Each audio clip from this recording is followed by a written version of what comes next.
Kung maghisgo ta og hari, ang ato ang imagination base sa atong observation, kini gamhanan aduna gyud gahom. Ikaduha, kini adunahan, daghan kayo kabtangan. Ikatulo, kini well protected ni, daghan kay mga sundalo nga moprotektar kaniya. Kini siya nagpuyo ni sa palasyo. So mao kini ang ato ang mga ma-associate nato ng mga descriptions nato sa usa ka yutanon nga hari. Apan sa ato mga pagbasa unsa may giisip diri gyud nga tinuod nga hari.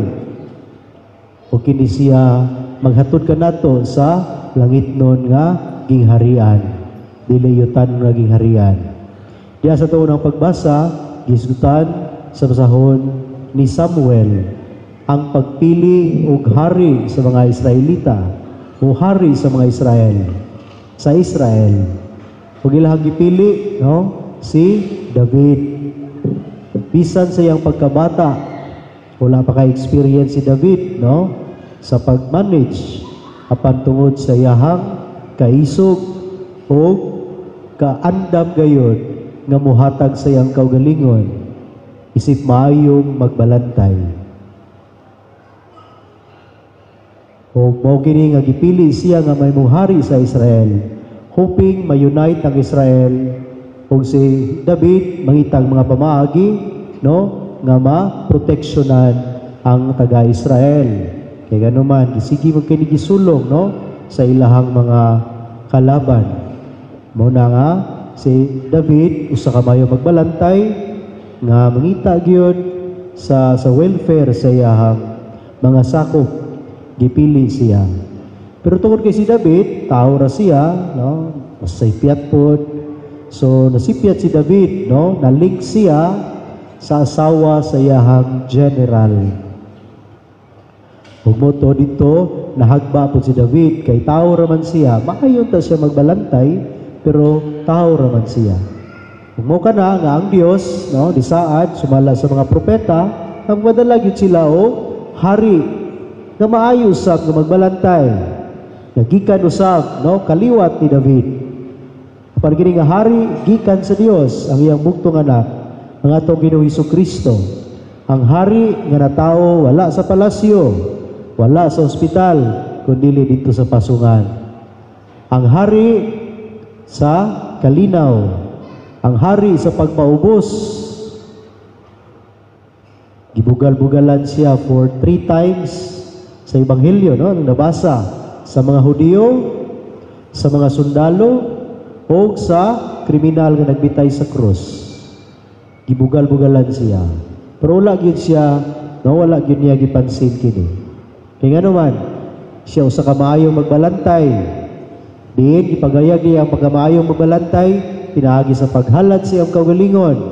Kay para ang iyang mga gibantayan, dili mapriso sa kangit-ngit sa sala nga maghatod sa kamatayon.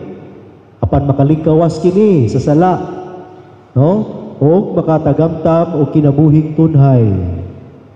Unang paglansa niya sa krus, mao kini ang paghatag gayud sa iyang tinuod nga pagigugma nga nag-andam siya bilantaw sa welfare kanato aron makatagamtam ta sa kinabuhing tunhay. So gihalan niya iyahang kaugalingon.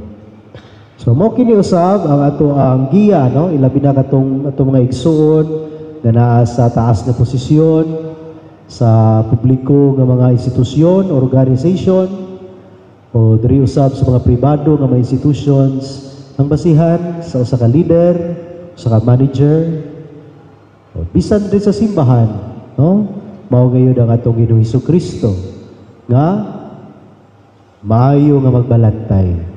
Kansang presensya sa usa ka leader anaa gayud sa iyahang mga tao, sa iyahang gibantayan. Parang yung management by visibility, makita gyud.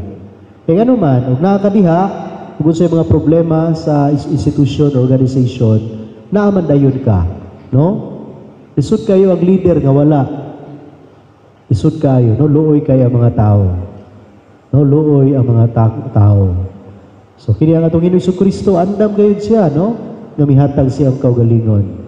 Sa mga tao ni sa laag, no? Iya kini gitagaan og paglaom. Usa niini ang nagbitay ang kawatan nga naa sa krus.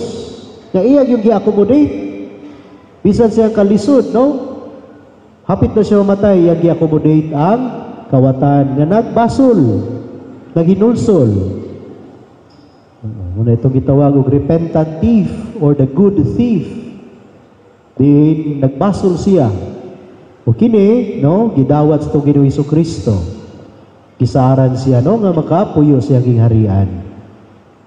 Hinana ang leader, no, andam usab bulantaw gayud sa kaayuhan sa iyahang mga sakop.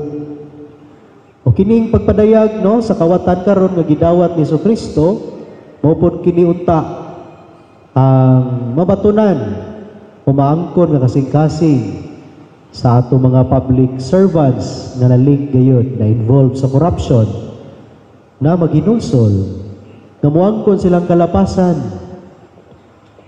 magbag-o, bumalik sa Dios, aron makapuyo usab sila sa gingharian. Ug kabahin na sa atong pagampo, no, mga igsuon, no, sa atong mga public servants nga nagalagad ka nato, iampo na to nga sila ma-enlighten nga mo paubos silang kaugalingon kung magbago silang kaugalingon. Kay dili pud lalim, no, kanang leader ka. So mao kana ugalang ka nato, no, nga mga manager or leader or mga supervisor o taas na posisyon o sa magaling mga dili mao nga mga malpractices natong gihimo, ilabi na kanang mga corruption. So panahon na, no, sa pagbago sa itong kaugalingon o pag-undang niini. Kay bisag dili ta masakpan sa tao na magyud ang Ginoo, balaod sa Ginoo, hukman magyud ta, no? So dili kita makasulod sa iyang harian. Ang Ginoo gali adunahan siya pero nagpakakabos. Yang ikaw leader, di ka kabos, dayo din pabiling ka adunahan. No, kaya tinuod nga leader, mahimog yung kabos. Dili maadunahan, no? Kay anda magyug muhatag magyug ka, sakripisyo mo ka sa imong kaugalingon. Sumo ka na mga igsuon ang atong hari nga maayo nga magbalantay, nga andam ihatag siyang kaugalingon sa krus. O kita gusto kita makasulod sa iyang harian, ato sabsuhiron ang iyang kinaiya. O number 1, ang pagka-mapaubsanon o pagdawat sa tuwang kalapasan, sama ni sa nagbitay nga kawatan, sama ni Zacchaeus, kawatan usab, pero nagbag-o siya, no? Iyang gihatag ang iyahang mga kinawat ngadto sa mga kabos. Kung ningon ang Ginoo, nining balaya ang kaluwasan present. Dili ta kita sama ni Judas, suod na kaayo sa Ginoo, pero tungod sa kwarta, no? Tungod sa kwarta, napalayo sa Dios. So mo kini ang atong iampo alang kanato sa kabaguhan sa kaugalingon. Iampo sab nato ang ato ang mga igsuon na nahilayo sa Ginoo, nga mubalik sila sa Dios aron makasulod usab sila sa gingharian ni Kristo.